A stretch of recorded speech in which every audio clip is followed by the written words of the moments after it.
Support for your public radio station comes from our members and from Mary Cariola Center, providing education and life skills solutions designed to empower individuals and the families of those with complex disabilities. Mary Cariola Center, transforming lives of people with disabilities. More at marycariola.org. From WXXI News, this is Connections. I'm Evan Dawson. Our connection this hour was made after the year 2000. That's when members of Generation Z, Gen Z, were born, and Gen Z takes a new approach to everything by default. But how does this contrast against the long-established canon of music history? There has been this ongoing theme in music literature that, classical's in trouble, or, the next generation, they won't appreciate it, they won't love it. And as it turns out, it's always wrong. The key question of the new WXXI Digital First series, In the Key of Z, Classical, how does that contrast against that long-established canon of music history? What does Gen Z say about music today? What are their passions? I've really enjoyed this series, and it's a great idea. It celebrates the emerging classical talent of our region, and we're talking to some of those students this hour, along with the creators of the series, and I get to call him Dr. Steve Johnson. Dr. Johnson, I presume. Hello. Steve Johnson it's strange being in this studio right now. You're on my turf now, Johnson. He's a midday host and announcer for Classical 91.5. He's the host of In the Key of Z Classical. We're going to have some fun this hour, aren't we? Absolutely. You've had some fun with this series, I know. And for sure. Katie Epner, our colleague, is with us, creative content producer for WXXI and producer, videographer, and editor of In the Key of Z Classical, including the brains behind the name, I think, In the Key of Z. Oh, yeah. Well done. Inspiration struck. It doesn't always happen, but it did on this. You know how hard it is to come up with a good name for something? Oh, I do. Yeah, I'm sure you do. That's very, very good. I appreciate that. And welcome in studio to Helena Dixon, who is a Fairport junior. Hello, Helena. Thanks for being with us. Hello. Thanks for having me. Ashley Park is a freshman at Ithaca High School, making the trip. Hello. Hello. Thanks for being here. So I want to start by saying I want you to really appreciate and enjoy the series, which you can do now. Where do you want people to find it? Steve, Katie? It's at wxxi.org/key of Z. Has the whole playlist, all of the videos, and a lot of extra information there as well. And Katie, this is for all the projects you get to work on. They're technically they're kids, but boy, they're just very, very wise. Does this put a little bounce in your step here in their perspectives? Oh, it totally does. And, this was a new concept for us here, and Steve and I worked really closely together, and it was kind of a shot in the dark. We didn't really, we prepared as much as we could. And I know Steve and I spent painstaking hours writing the questions and just really trying to picture ourselves in the moment when we have the students, with us, sitting down with us, what we're going to want to know and ask. And I'm really, really happy with how it came out, especially the first episode. We've been calling it, the compilation episode. Each student has their own episode, but there's one episode that's got a mix of it all and very, very fun. We've got clips to share in just a second here. Steve, for you, when it comes to sitting down with students like this, what are you hoping to learn? I mean, this is your work. This is the profession, and it is important to all of us at every level of broadcasting, no matter what we're working on, that we have a diverse and wide-ranging audience of age, including younger listeners. This is important. What did you want to learn from this series? Oh, well, I actually come from a teaching background. I studied music education in undergrad, and I was going to be a high school band director, and that didn't quite work out. So I've always felt this connection with education and sort of cultivating the next generation of musicians. And the biggest sort of motivating factor for me was wanting to deal with these Gen Z students as people. I think I see on social media a lot. There's a sort of generational war going on, and I see a lot of people my age starting to look down on Gen Z as, making fun of the slang and trends and stuff like that. That's our job. The next generation always has the weirdest slang. A a little gentle ribbing doesn't hurt, but Gen Z is more than, skibbity riz or whatever. There's very good. Well done. There's they have real ideas, and that's really what I wanted to get out of these interviews is they have real thoughts, and they're very talented performers. they are people, and we can learn just as much from them as they can learn from us. We've got some clips. Let's start with a look at the series featuring all 5 students who are featured in the key of the Z. So do you have any hot takes about classical music? Beethoven is overrated. That's not, no, I can't say that though. Viola is great. Violin's the hardest. Like, I think all the instruments are hard, but I'd say like it's easier to get notes from on violin. String quartets are overrated. String quartets are overrated. That is Yes. spicy. There's like so much written for them, and I get it if there's like a couple pieces, but like Beethoven wrote 30 something. Do I sense some jealousy? Oh yeah, you don't see like brass quintets until way later on. If you could redesign the instrument, what is one thing that you would want to change about the violin? It's a hard question. What my teacher always says, it's like designed for humans to play. I don't mind it the way it is, so. It's really hard to carry around. Like, I'm 5'1", and everybody, whenever I'm like carrying my cello around, somebody's asking me, do I have a dead body in my instrument? I'm like, no, like it's my cello. Universal spit valve. I have to look through all of these slides to find where my spit is at. I wish we just had a spit valve like those Just trumpets one button do. you push to One get it button out. that I could push and it would all come out. That's great. One can dream. They're going to give you honest answers. The dead body in the cello case, that's my favorite. Universal problem for cello players. Everyone thinks you're hauling around a dead body. That's a great little taste of it. Steve, is Beethoven overrated? Honestly, Oh, boy. Thank you. I have a whole rant I could give about the Ninth Symphony. It's not my favorite, but The guy was like almost deaf, man. at that point he was more than deaf, Yeah. which was part of the problem. The choral writing is horrendous. Oh, my goodness gracious.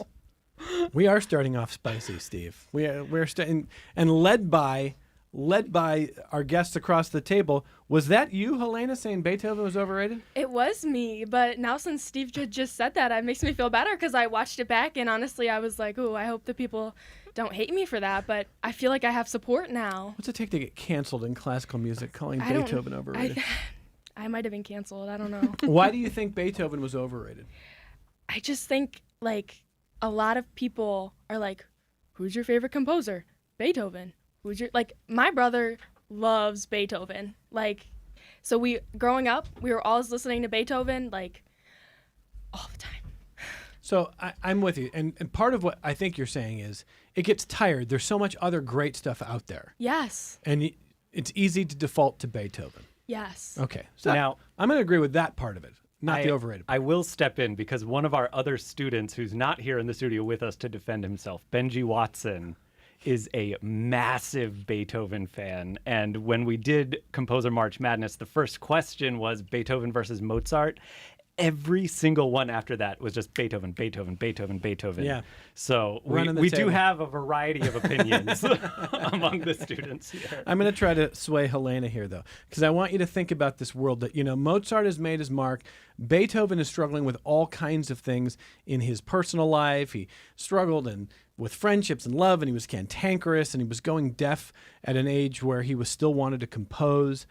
And yet, in the Ninth that Steve unfairly maligns, Unfairly. we get this portrait of a person who was viewed. I mean, Rossini goes to see Beethoven and leaves his apartment in tears. He's finding it to be squalid and sad and dirty and not representative of this great mind. And yet this work of beauty and poignancy comes out. And I love the contrast of that. Isn't that amazing? You don't find that moving? I find it very moving, the first 5 times. And then it's like, give me something else. time number That's 20, enough. I'm like, okay. That's enough. There's so somebody much else. literature out there. Come on. There's somebody else besides Beethoven. Yeah. I was going to say, one of the parts of this process that impressed me the most was our Composer March Madness that I believe was Steve's idea. And we had like 15 composers that we, threw at every student. And like they knew all of them. It was really cool to me. And like, for the most part, they knew which one they liked better. And sometimes they had to toil about it, but like that was just so cool to me that they have such a knowledge of all these composers. It's incredible. It really points out the difference to me. I played cello in my high school, elementary, middle, and high school, but I never like breached that level of understanding. Yeah, and cello is beautiful. By the way, did anybody ever think you were hauling around a corpse? No, I'm pretty big. I'm tall, so probably to scale, it was the cello. One of my favorite songs from when I was growing up was from a Jamestown band, Jamestown, New York, 10,000 Maniacs, and they had a song called Verdi Cries. And the cello at the end of Verdi Cries is one of my favorite string moments in a pop song. So that's a little esoteric reference for you. Verdi Cries, listen to the cello at the end, 10,000 Maniacs, there you go.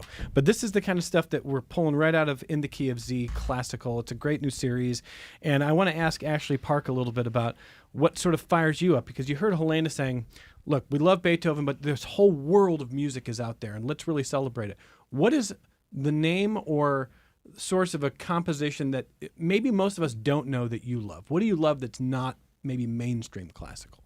I usually listen to a lot of mainstream like composition, but I feel like Saint-Saëns has to be my number one. I think I mentioned that in the series, but there's just so much color to it, and like the more you study it, the more you can like find, which I love about Saint-Saëns. Tell me a little bit more about that idea of you study it more and you fall more in love with it. You find something different about it. How do you do that?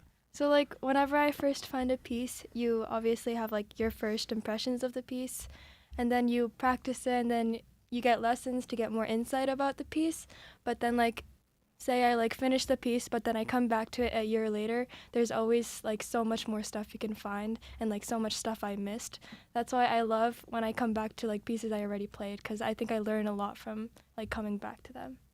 I mean, that's the mark of great music, isn't it, Steve? That you come back to something and you go, I knew I loved this, but how did I miss this aspect of it? Oh, absolutely. I mean, I got a whole degree doing just that. This is my bread and butter, is coming back to music over and over and over again. And that's part of what makes this so exciting for me, is that whenever you get a fresh generation of musicians, you get new takes and new life put into this music that you thought you understood. There's always something new to hear, and something new to bring to the table. And this is what we're trying to do. Well, let me ask Steve and Katie about this, because Steve was kind of hinting at this earlier. But it is definitely part of the cycle of generations to start to look with either contempt or suspicion at the next generation. You don't like their slang, you don't like their clothes, you don't like, the way that they comport themselves, and how come nobody wants to do an interview in person, and why does nobody call anybody anymore, and a phone call constitutes an emergency, apparently. It's an amazing set of cultural changes that happen. And yet both of you have come into this project with a totally different idea. It's this, we have a lot to learn, that this is exciting to hear the voice of teenagers who are going to take us through their passion for something. And you're not doing it with sort of a sneering view. It's quite the opposite. It's this really loving and excited viewpoint of it. How did you get there, Katie? I think Steve summed it up really well in the top of the hour. It was just that there's so much to learn there. Gen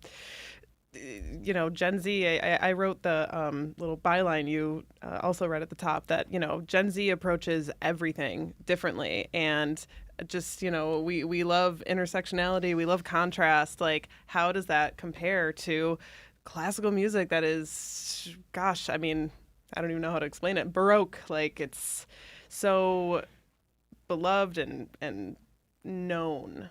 What's the word I'm looking for? Classical music is classical music. It has an established tradition to a certain extent. And also, I think one of the things for me, too, is that classical music itself is also changing really, really quickly. The last 5 to 10 years, we've seen a seismic shift in the way the population in general is approaching the music. People are not as committed to worshiping old masters. It's just not a thing. People care so much more now about the people who are making the music and connecting with other people over music, and that sense of community. And so I think for me, being like, I'm my own product of a new generation. Like, just 10 years ago, I was in the middle of the millennials being the, me generation. And what are they doing on the Facebooks? And like, that has changed my approach to the music as well. And so I feel like kind of it's several sort of waves cresting at the same time almost. And we're just riding it. No, I love that appreciation. So let's listen to a little bit more from the series. Again, it's in the key of Z, classical, and this is Helena on playing the cello and how that helps her express herself. Let's listen. Playing cello helps me express myself without using my voice, without using my actions. I use running as an outlet to like get all my thoughts out of my head, and I think cello like helps me think through them.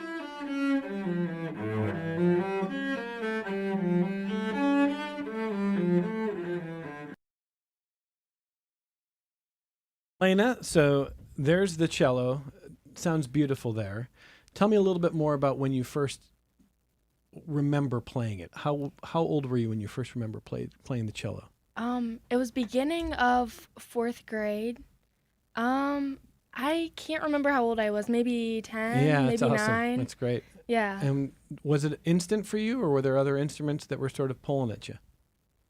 I always knew I wanted to play a stringed instrument. Benji talked about, his spit valve.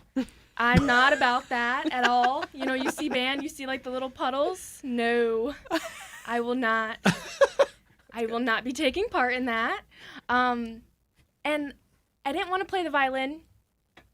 I have a lot of respect for violin players, but I didn't want to play the violin. Going up so high on the instrument and like your fingers are like millimeters is a different note. That's crazy to me. Now my hands are really small for the cello, so sometimes that makes it more difficult for me. But I love my instrument. So why do you think playing the violin is such a cop-out and so much easier? I'm kidding. Poor Ashley's sitting right next to you. Oh. I was going to say I do not think No, Helena's like, don't you put words in my Ashley mouth." thinks the opposite. I actually. know. We're going to get Ashley's take in just a second. No, I'm with you, though, on just kind of the deep soulfulness of the cello. And what do you want to do with it? What's the future for you in music? I definitely want to be part of an orchestra at college. I don't think I'm going to major in music, but I absolutely want it in my life as I get older.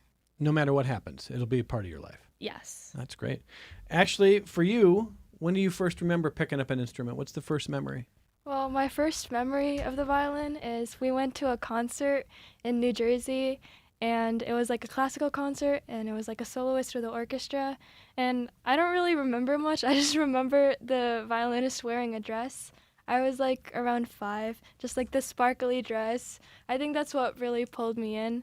So I like after that concert, like the whole week after, I would beg my mom to like get me a violin so I could get dresses.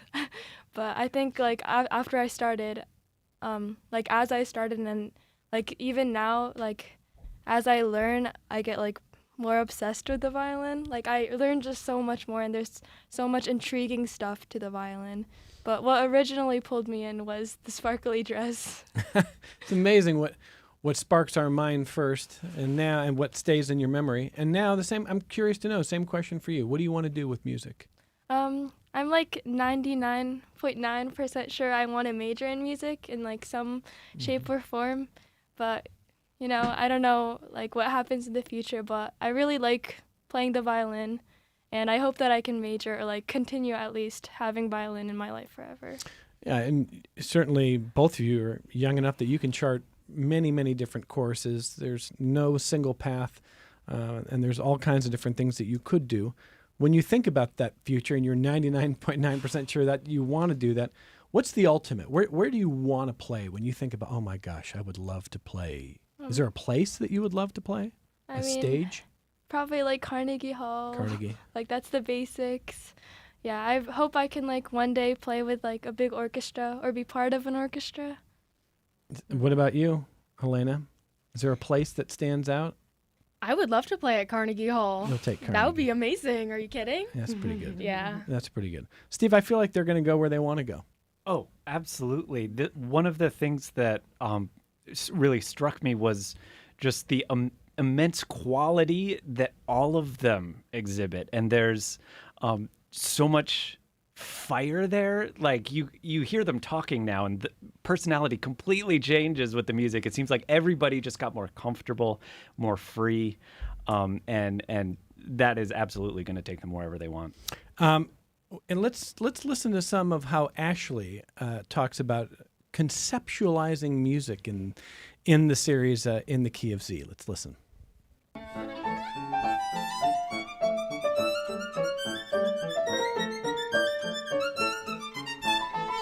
I heard that you actually conceptualize music in a kind of a unique way. How do you think about it when you're playing? I think about it as colors a lot of time.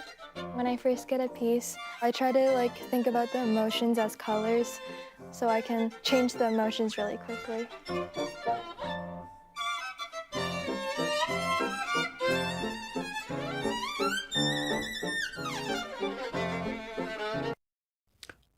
What a cool idea. When did that start for you, conceptualizing music as colors? I think it started after 2 years I started playing. I don't know how it exactly started, but I would always on my music, I would mark it with colors for emotions or what I want to tell the audience. Like highlighters? Yeah, or colored pencils. Oh. And then now, if I were to play a piece for you just in the studio, does your mind almost see it in colors? Does it almost feel like a color? Tell me a little bit more about that.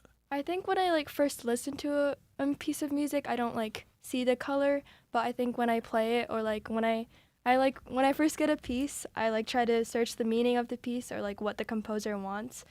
And then I think after I learned that, I listen to the clips again, and then I try to and then that's when I try to match the colors. There's something really artistic and beautiful about that. I think that is so cool, and that's a great job of interviewing, guys. I mean, excellent job there. Katie, you want to jump in? I'm curious. I mean, what you just said. I mean, I've watched your interview 1,000 times, and what you just said put that into a different context for me. I mean, players have been doing that forever, right? Finding their own way to make sense of the piece, whether it's colors or I imagine the oh gosh, it's been a while. The words in Italian that tell you what volume to play. Dynamics? Yes, been a while. Yeah, they've been doing that forever. That's so cool. Yeah, I love that. And that's just one of the clips from the show, by the way. I keep saying the show. It's a show. It's a series. How do you describe it, guys? Series. It's a series. I think the specific language is a digital first. It's a digital first series. Nice. In the Key of Z Classical. We'll have it linked in our show notes, of course, but if you want to stop what you're doing right now and watch it, where do you go? WXXI.org/Key of Z, or it is on our main WXXI Rochester YouTube linked on that website. Probably easier to find it through there. When Helena talked about playing the violin specifically and how challenging it is, with your fingers and placement and getting used to that, it brought up in my mind one of my favorite pieces because I've watched this video so many times wondering, is this real? Is this did Tchaikovsky, did he have a psychotic break when he wrote Violin Concerto in D major, opus number 35? Sayaka Shoji is playing in this video that I've watched many times, and it's an iconic performance to me. Remember, my knowledge is a mile wide and an inch deep, everybody. So this is just a little toes in the water here. But in this final movement, the way her hands are moving, her fingers are moving, it is, I can't imagine what Tchaikovsky was thinking when he put this thing on paper to begin with here. Does the instrument become just sort of part of you? Do you not think about it? Because as a guitar player, I'm thinking, where's the fret? I still need to see the fret. I can't imagine bass players who are playing without frets. How do you just kind of think about and conceptualize the instrument? Is it just part of you? Yeah, well, when I perform, obviously it's going to be part of me, but the practicing process is obviously a lot more of a struggle. It's very long process to get all those notes right, and it's very tiring to practice a measure-long passage for so long just to get all those notes. Do you have a favorite piece? Favorite piece? Oh, probably I really like Mozart or Mozart or Saint-Saëns, but I recently played the Mozart Concerto No. 4 at my summer camp, and I think I learned a lot like about Mozart from that, and I think I really when I first started playing Mozart, I was like, this is gonna be so boring. It's so like simple, but then I started learning it, and I was like, wait, there's so much to learn about this. Amazing. And Elena, is there a piece for you that when you just kind of want to get into the zone, is there one that you love to either listen to or play? My favorite all-time cello piece is definitely Haydn Concerto Movement 3. It's so fun. I don't know if it necessarily gets me in the zone, but it's super fun to play when I'm bored of practicing and I need to play something else to get my brain back in focus mode. That's probably my number So you one. mentioned Haydn. Who was your March Madness winner of the composers? Maybe Haydn or Bach. Haydn Were or Bach? you one of the Dvorak winners? It might have Did been I Haydn. did I do Dvorak? I think we had 2 people say Dvorak, 1 Beethoven. I don't remember. I think I was Saint-Saëns. I think I ended up with Yes, that's all. Yeah. I think I ended up with something that I wasn't necessarily satisfied with. Correct. Yes. She says correct. Yeah, you are. You can confirm. I could probably read back all of your interviews word for word. I think for me, it would have been a Cinderella run for Schumann. I think that's what would have been for me. But then I probably would have regretted Was Schumann on the list? Nope. it. Didn't even make the tournament. Yeah. It was probably 2 minutes at the end of one of my shows. This specific list was just like going down, and I remember like Shostakovich was on the list twice, and we had to kind of edit around that, and it was still a good list. There's so many names to choose Yeah, from. I'm sure it's tough. We are late for our only break. What we're going to do is when we come back here, I want to talk to our guests about some of these perceived generational divides, and I want to get the perspective of students, one from Ithaca, one from Fairport, both who are featured in the new series In the Key of Z. And we're going to talk about this cliche that keeps coming up that, well, the next generation's not going to love classical, or classical's in trouble. And then you get these thoughtful, brilliant people like our guests, Ashley Park and Helena Dixon, who turn that on its head. Thankfully so. But I want to know what their peers think. I want to talk about what's sort of popular and, how they got into it and what else they listen to. So there's so much to explore, and I really hope listeners will check out the great work that Katie Epner, Steve Johnson, Dr. Steve Johnson, who is with us, and the whole team have put together with In the Key of Z Classical. We're coming right back. Support for your public radio station comes from our members and from the Climate Solutions Accelerator, hosting a 2-day interactive summit focused on co-creating a regenerative future for the Genesee Finger Lakes region, April 4th and 5th at the Convention Center. Registration at climategfl.org. And Bob Johnson Auto Group, proud supporter of Connections with Evan Dawson, believing an informed public makes for a stronger community. BobJohnsonAutoGroup.com. This is Connections. I'm Evan Dawson. Michael emails the program to thank the guests for helping to keep this wonderful music alive. Now, and first of all, that's a really lovely sentiment, and kudos to all of you. But I don't know. Do we have to keep it alive, Steve? It's not like it's on life support, is it? Come on. Oh, I mean, it's been quote unquote dying for centuries. I have lots of I can tell you articles. about like Renaissance screeds people were writing about how the music world is dying. So Yeah. That's kind of always been an idea that's around. And I think there is a little bit of truth to it, which is the same truth that's happening all around the world all the time, which is that things are changing. And things are always changing, and you have to learn to adapt to them and welcome some of that change to keep it going. And I do think there's a lot of that going on right now, and people in the classical music world can be very resistant to change for sure. And to me, if there's kind of the irony of this conversation is that it ignores the fact that classical should do really well in a fragmented world. We're obviously very fragmented now, and that's a challenge for anybody in broadcasting and media, et cetera. But classical, if it doesn't need 60% of the market share, it needs to have its place that is celebrated, respected, sort of nurtured, cultivated, and more. And I think in a super fragmented media world, classical is going to be fine. That's kind of where I am. I don't know how you feel about that, Steve. I would absolutely agree with that. And also, I think part of the problem is people worrying about certain organizations having money problems, and Sure, yeah. and classical music has never made money. That's part of the issue too, is that it's always relied on artistic patrons. And so exactly as you said, like if it has a really solid niche, and it definitely always needs the support of the people in that niche, but I don't think it's going anywhere. I mean, even the overrated Beethoven needed patrons. So you're right. Everything old is new again. You know, I mean, it's really interesting. Producer Megan Mack sends data from the UK about what young people are listening to. And according to the Royal Philharmonic Orchestra, young adults were listening more to classical music during the pandemic compared to years prior. In fact, those under the age of 25 were most likely to state that they discovered classical during lockdown, which accounted for 15% of more than 2,100 adults sampled. So, yeah, I mean, I don't know about lockdown. You guys were probably listening to some classical at lockdown, yeah? I mean, 5 years ago, starting to feel like it was a long time ago. But let's talk a little bit now with our guests about what they are experiencing with this whole notion of, well, classical needs saving or your generation isn't going to love it. I mean, I don't know. Doesn't have to have all your friends loving classical, but how do you feel? Like, what do your peers listen to, Helena?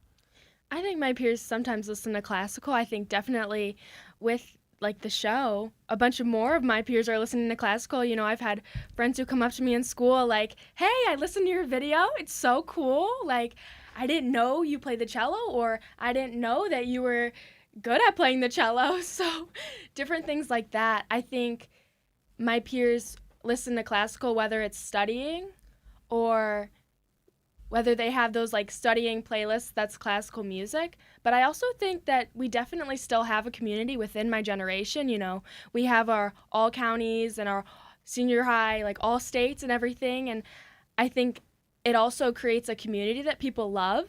So whether they like classical music or not, when we go to all county, they love the community. You know, I have friends there who I only see like 4 times a year, but it's great. So, yes. Ashley, what about you? Well, a lot of my friends listen to pop music, but I think they also listen to classical music when they like right before they sleep. Like we have like a collaborative like Spotify share. I have one with my friends, and there's like some like sleep music there. There's like classical music or like some relaxing music. I think for a moment I want to pretend that I'm 3 times your age, and I want to ask you what you mean by what you just said. You have a collaborative Spotify playlist, but that just means you and your friends are creating that together? Oh, I think I can do that. Yeah, so like Spotify takes like a bunch of people's music taste and then they like put it into a playlist for us to listen to. So when I'm in school, like study hall or just like at lunch, we'll put it on. And there's always like, oh sorry. No, keep there's going. always like some classical music in there because of my Spotify, and like I think they really enjoy it. They're like, I've never heard this piece, but it's like it's really nice. I have to go listen to it. Well, it's like Gen Z's mixtapes. Yeah. Evan. Yeah, that I know. There you go. Mixed CDs sometimes. Oh, yeah. Even Gen X, even the crossover, we had mixed CDs There in you go. college. That was very cool. With a little help of AI, because I'm sure it's like, hey, if you like this song, you like this song. That's really cool, Ashley. Wow. Yeah, I agree. I mean, I think in some ways those suggested songs that come up, it's interesting how it figures out some of what you'll like. That also worries me a little bit. You know, I was listening recently to a much darker in tone conversation about AI, and part of what was being talked about was the idea that art, we're going to see a lot of AI in art of all kinds, and AI is going to I'm sort of anthropomorphizing, which I'm trying not to do, but the AI is going to get good at figuring out what adults like. That's like at a mass societal level.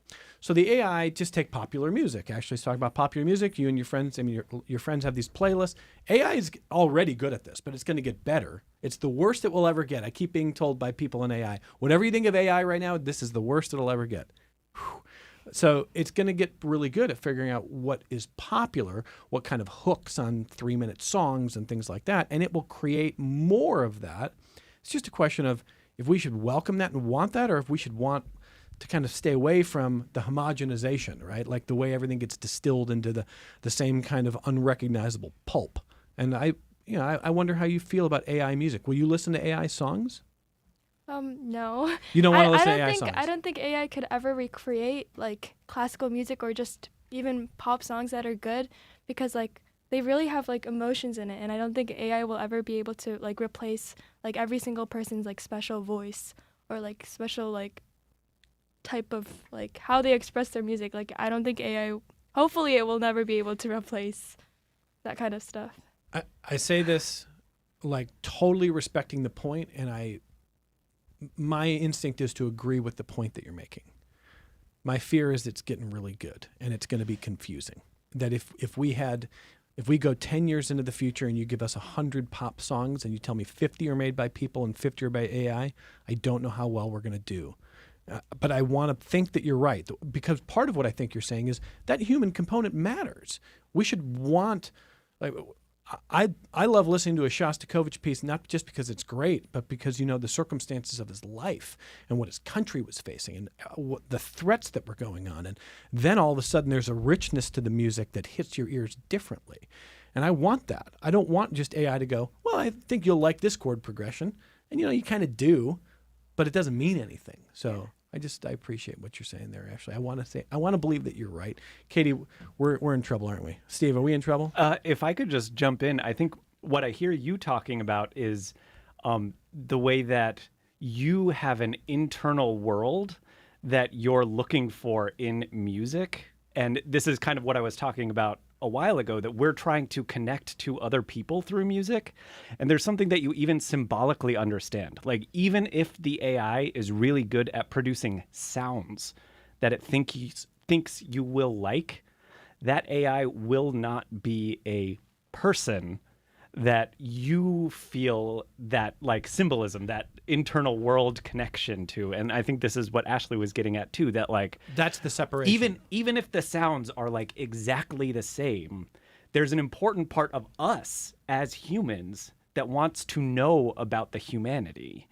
And AI just like doesn't have that. I think that's profoundly said, because Steve and Ashley are not saying, well, AI is not going to be good at this. They're saying the sound may be really enjoyable. It's still doesn't have that human component, and that will matter. I want to think it'll matter. I do think that before too long, you're going to see art with labels that say like, no AI was used in the creation of this art. I think that that's part of where we're going. Helena Dixon, what do you think about AI music? Would you listen to AI pop songs? Do you want to hear those? I feel like personally, I wouldn't be able to tell the difference. You know, there's already AI pop songs out there, and they kind of sound like normal pop songs to me. I think it's definitely going to become more prevalent, especially because AI does know how we like to listen to music. They do know what our ears enjoy and what is repetitive and what repetitive rhythms we like. And I think that, will I listen to AI? Maybe not if I know that it's AI, but that's part of the key, right? Right. Yeah. I don't know how we would know. I know. I think we're in trouble, Katie. I'm feeling it like I'm going in a very dark place mentally. But actually, our guests are kind of giving me some hope here. Here's the thing, though. Yeah. Like, every individual has the power to resist all of this. Like, go. Yes. Evan, don't go that dark. No. You're actually keying in on, like, to me, one of the hardest things to understand about where tech is taking music, art, all of us, which is that in theory, we do have the option of saying like, well, no, we're just not going to do that. But tech is not democratic. No, but art is. You know, I think us as individuals, we have the power to choose what we listen to, what we support, what live music we go to see. And I mean, I was just pitching on 88.5 last week, but like, there are still authentic places where you can get music from, and artists and all of that. Again, AI is for the lazy. And I'm lazy a lot of times. I'm like, all right, Spotify, what do you got for me this week? Discover Weekly. But then there are other times where I'm like, okay, like, to me, AI products, like recommendations and stuff, that gets stale real quick. So then, you know, I have radios like all over my house because it's just such a different vibe when you're listening to music like handpicked by a human. And at least to me, like, I can tell. Well, and You have the power, Evan. I'm Resist. with you there. We've got the power. Thank you. I mean, I think the extension of that point is that if we get stuck in playlists, it's a reminder that sometimes what we need is live music. So for you, what is it like? Do you get to play live sometimes with the cello? I mean, I know you guys are in slightly different positions with how you view your musical futures, but Helena, for you, playing live, what does that feel like? I usually play live with my orchestra. I'm in Hochstein Youth Symphony Orchestra. And how does that feel?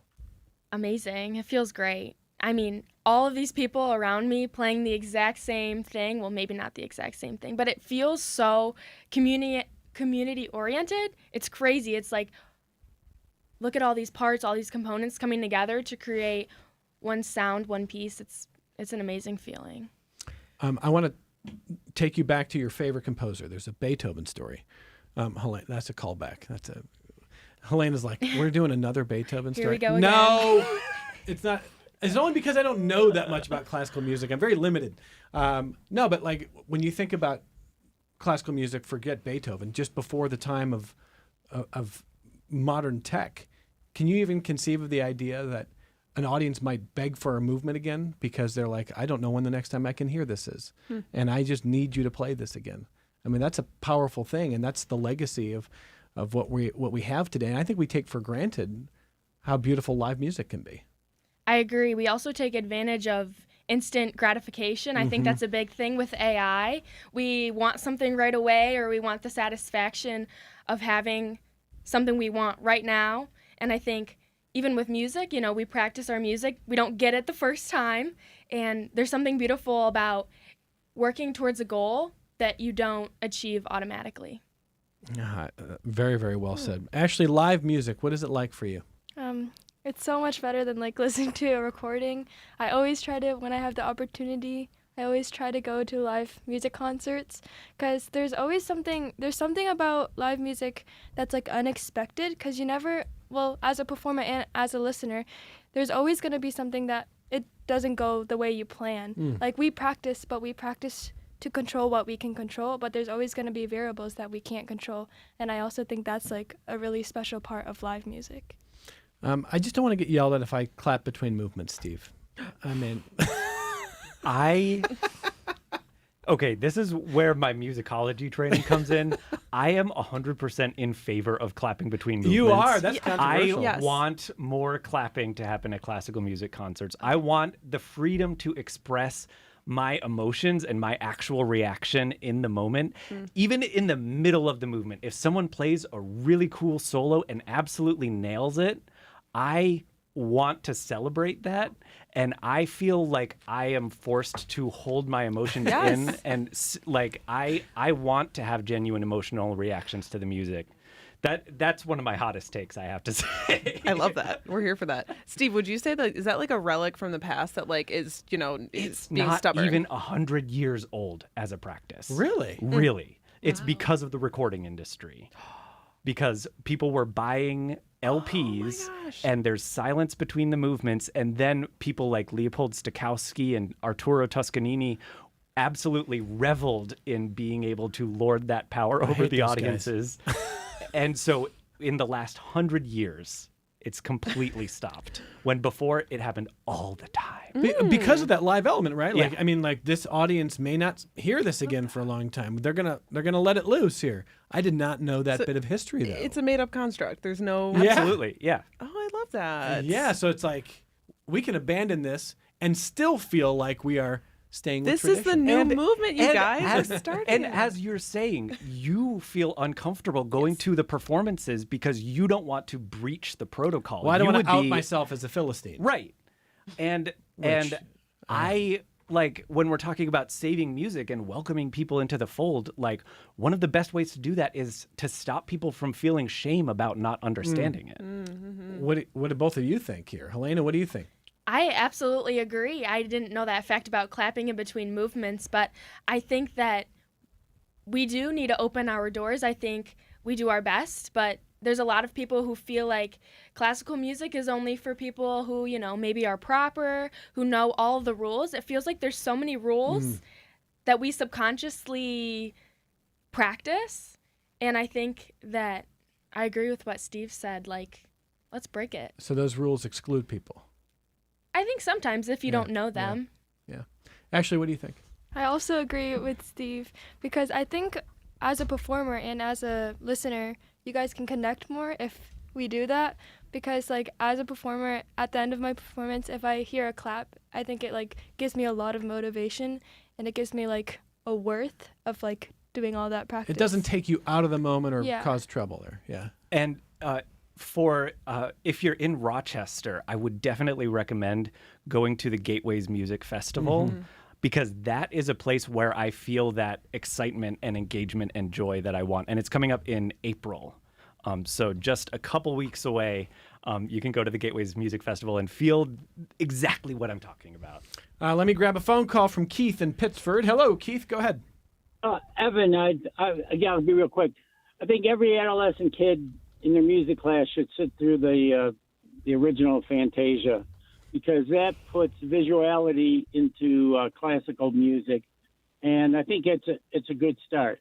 I also believe that if Beethoven, Mozart, and all those classic composers were alive, I believe they would be doing music scores because I really enjoy a good movie that has a good score behind it. James Horner and Hans Zimmer. Hans Zimmer is fantastic. And there is a CD called Ballad Through Mud. And I wonder if any of your guests have heard of it. Ballot through mud? Or ballet. Excuse me. Ballet. Ballet Through Mud. Yeah. Sorry. Yeah, it's the French pronunciation always gets us. Ballet through mud. Anybody heard of it? I have not. I've not heard of it. I'm I'll have to interested. look it up in our library. Okay. You have to check it out because it's was composed by one of the members of Wu-Tang, RZA, R-Z-A. And they were interviewing him on NPR, and I listened to the bits of it and I ended up buying it. And it's phenomenal when you think it's from Wu-Tang. I mean, talented people are talented no matter what type of music they compose. Well said, Keith. Thank you very much. There's a little recommendation. Katie? You know, this has me thinking. I would say Gen Z embodies a lot of things, and a big one is like the reinvention of so many things. You know, you're rocking the 90s, early 2000s style, bringing all that back. But like, that's what your generation is all about. It's reinvention, and like classical is just totally primed for that, to be reinvented by Gen Z, which is, you know, why this series has been so great to explore that. Well, let me get a little bit more feedback here. David says, I think AI will prove great at mimicking emotions and in manipulating people. Thanks, David. Put a little hop on our step. Resist. Oh. Yeah, no. Resist. Say it again, Katie. RESIST. It's not as mellifluous as you hoped there. Tom says, I am completely captivated by this hour of connections. Tributes to these beautiful musicians and this discussion. Thank you. So you've got fans in Tom. A couple other people asking where they're going to see the episodes of In the Key of Z Classical. So let's get that one more time here. It's wxxi.org/key of Z has all the episodes. And then if you follow WXXI Rochester and our new Instagram, WXXI Classical on Instagram, we're making a lot of fun little verticals with a little extra content that isn't in any of the main episodes. Very good. And Ariel watching on YouTube and joining the YouTube chat says, seeing music as color is a type of synesthesia called chromesthesia. It's very common amongst musicians. Yeah, Steve? Yeah, Nikolai Rimsky-Korsakov, Scriabin, I can't remember who else. Ashley Was Park? Sibelius one? Ashley But Park. you're not talking about like the music actually like playing like an E causes you to see the color yellow, because that's what synesthesia Not quite that. is. Not quite that. Okay. So actually may or may not be in the full chromesthesia category, but it's just so cool. But it's a nice concept. Oh, it's for a sure. great Oh, concept. yeah. Oh, it's just it's an awesome idea of thinking of the way music plays out in your mind and how artists are seeing it and hearing it and feeling it. And also a listener who didn't want their name used about clapping between movements says, I appreciate Steve's comments. I just had the exact conversation with my child after their school concert last night. So apparently even in school concerts. A little controversy. We can be the change we want to see in the world. I love that. I want to thank not only all of my guests, but especially Helena and Ashley, who've taken some time out of their day. Is this a school day for you, Helena? Yes. Oh boy. Noise. Did they know that you left? They knew I left. I'm just kidding. I'm sure that they did. And I'm sure they are very proud of you. They told me good luck. When are you performing next? What's next for you? I have a school orchestra concert March 27th on my birthday, and then I have my Hochstein concert. I don't know when it is. My mom probably knows. Looking through the glass there. Well, good luck to you. Thank you. Thank you for telling your story. Yes. You're going to be outstanding here. Ashley Park, what's next for you? What are you looking forward to this spring especially? Well, this Saturday I have a recital. I'm gonna be playing some Bach for at the Eastman Community School, and then I have a couple orchestra concerts, and I'm also planning a community concert with my local orchestra. So I'm really excited to work with some of my peers to bring music to the younger community. In Ithaca. Yeah, Wow. Awesome. When's that going to be? probably we were thinking late May. Great stuff. Awesome stuff there. Well, thank you for being here. Ashley, Helena, congratulations on all your success already. Thank you. And thanks for being with us, and thanks for being part of this. And by the way, there are two, but there's more. We didn't get everybody in here, so Peyton, Erica, Benji, there's a great group here that you're going to meet as part of In the Key of Z. Katie Epner, creative content producer, videographer, and editor of In the Key of Z. This was fun. I loved it. Yeah, thanks everybody for being here. Is there anything you can't do? Oh, How about play the cello? Can you do that? I did play the cello of it. I know. I mean, Oh. now. Ooh, my cello needs work. Yeah, She a can little rusty. play. But I want to get there. I really do. Yeah. You could probably do it. It's like Oh. riding a bike again. That's what Get I was back going on to it. say. There you go. And Dr. Steve Johnson, nice having you in this studio. Yeah, it's good to be down at this end of the hall for once. Roomier. Listeners, if you're not regular listeners, and you should be, you're going to listen to Steve when? When are you on Classical 91.5? Noon to 4 every weekday on Noon to WXXI 4. Classical. Every weekday. Thank you, sir. thank you. Great work on this series. From all of us at Connections, whether you're watching or listening, thank you for being with us. We're back with you tomorrow on member-supported public media.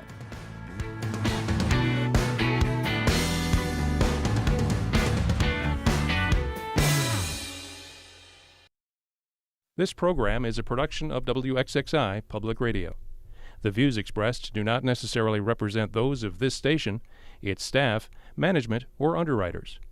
The broadcast is meant for the private use of our audience. Any rebroadcast or use in another medium without expressed written consent of WXXI is strictly prohibited. Connections with Evan Dawson is available as a podcast. Just click on the Connections link at WXXInews.org.